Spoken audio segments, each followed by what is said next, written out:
अरब सागर से उठा बिपरजॉय तूफान तेजी से गुजरात की ओर बढ़ रहा है।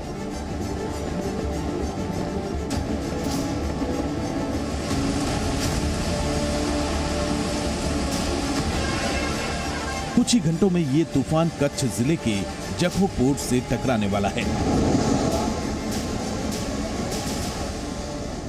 हालांकि इससे पहले ही तूफान के आने की आहट मिलने लगी है और मुंबई से लेकर केरल के तट तक समंदर में तूफानी लहरें उठ रही हैं।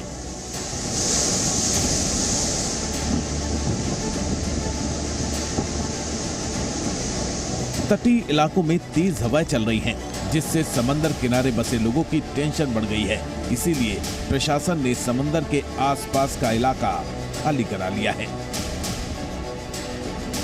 ये जो आप देख रहे हैं ये गोमती नदी है, साथ में ये समंदर का हिस्सा है।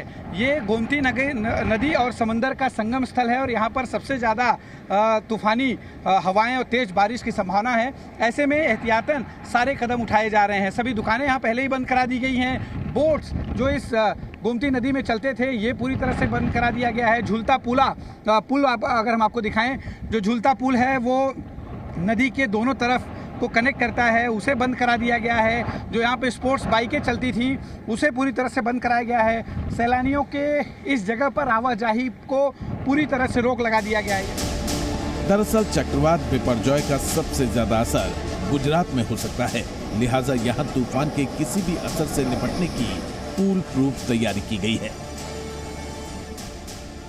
गुजरात में एनडीआरएफ की 17 टीमें तैनात की गई हैं। एसडीआरएफ की भी 13 टीमों को मोर्चे पर लगाया गया है। बड़ौदा में 3, गांधीनगर में 1 और सूरत में 1 टीम को स्टैंड बाई पर रखा गया है। एयरफोर्स, नेवी, कोस्ट गार्ड और आपदा प्रबंधन प्राधिकरण समेत सभी एजेंसियां अलर्ट पर हैं। सबसे बड़ी जिम्मेदारी एनडीआरएफ के कंधों पर है।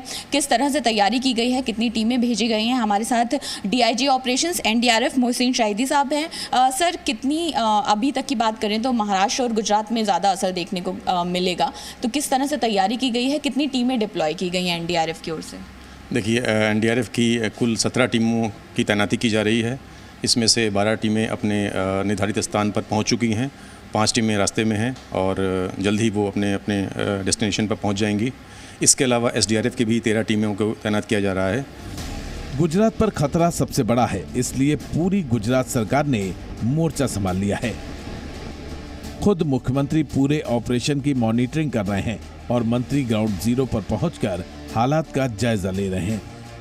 गुजरात के गृह राज्य मंत्री हर्ष सांघवी इस वक्त आप देखिए गोमती घाट पर मौजूद हैं और यहाँ पर क्या कुछ इंतजाम किया है इसका जायजा लेने वो पहुँचे हुए हैं। समंदर और गोमती नदी का जो संगम है वो इस जगह पर है और आप देखिए ऊंची लहरें जो उठ रही हैं। ऐसे में इस जगह पर जो इंतजाम किया जाना चाहिए वो बेहद ज़रूरी है और इसी इंतजाम को देखने के लिए, उसका मुआयना करने के लिए खुद गृह राज्य मंत्री पहुँचे हुए हैं। गुजरात के गृह मंत्री हर्ष सांघवी के मुताबिक समंदर के 5 किलोमीटर के दायरे में आ रहे 4000 से ज्यादा परिवारों को शिफ्ट किया गया है। पिछले 3 दिनों में समंदर तट में बसे हुए 5 किलोमीटर के अंदर आते हुए कुल मिला के 38 गाँव और 10 किलोमीटर की रेंज में आते हुए 44 गाँव, उसके वो गाँव में जो समंदर तट के नीचान वाले क्षेत्र में जो रहते हैं, जो कच्चे मकान है, जो छपरे वाले मकान हैं, ऐसे कुल मिला के 4200-4400 जितने परिवारों को स्थलांतरित करने का काम पूर्ण हो गया है, जिसमें से 2200 परिवारों को सरकारी स्थलांतरण और सबको अपने परिचितों के बाद शिफ्ट किया गया है। प्रशासन द्वारका में समंदर के किनारे बने मंदिरों को भी खाली करा रहा है। पुलिस और एनडीआरएफ की टीम एक जगह पर जाकर लोगों को निकालकर सुरक्षित जगहों पर पहुंचा रही है।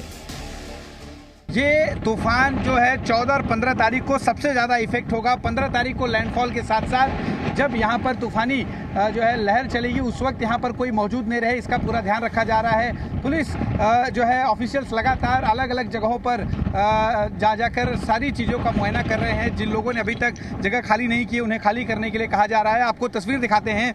ये जो जगह है वो समंदर के ठीक किनारे पर है और आप देखिए समंदर की जो ऊंची लहरें हैं वो साफ तौर पर देखी जा सकती है कि किस तरह से ये जगह जो है पूरी तरह से समंदर की तेज लहरों की जद में है। ऐसे में कोई गड़बड़ी ना हो इसका पूरा संज्ञान लिया जा रहा है। एनडीआरएफ की टीम लगातार अलग अलग जगहों पर गश्त कर रही है और एनडीआरएफ के जवान जो यहाँ पर पहुँच गए हैं, पीछे की तरफ तस्वीर दिखाता हूँ मैं, यहाँ पे आप देखिए एनडीआरएफ के जवान जो हैं पुलिस के साथ मिलकर पूरी जगह की रेकी कर रहे हैं ताकि ये सुनिश्चित किया जा सके कि ये जगह पूरी तरह से खाली हो चुकी है, कोई अब यहाँ पर नहीं है, ताकि अगर कोई तूफान का ज़्यादा बड़ा असर अगर इस क्षेत्र में होता है तो कोई भी जान माल का नुकसान नहीं हो। प्रशासन ने लोगों से अपील की है कि तूफान के खतरे के बीच फिलहाल द्वारका आने से बचें। इस बीच चक्रवात के खतरे को देखते हुए द्वारका में 15 जून तक स्कूलों में छुट्टी कर दी गई है। मछुआरों को 15 जून तक समुद्र तट पर न जाने की चेतावनी दी गई है।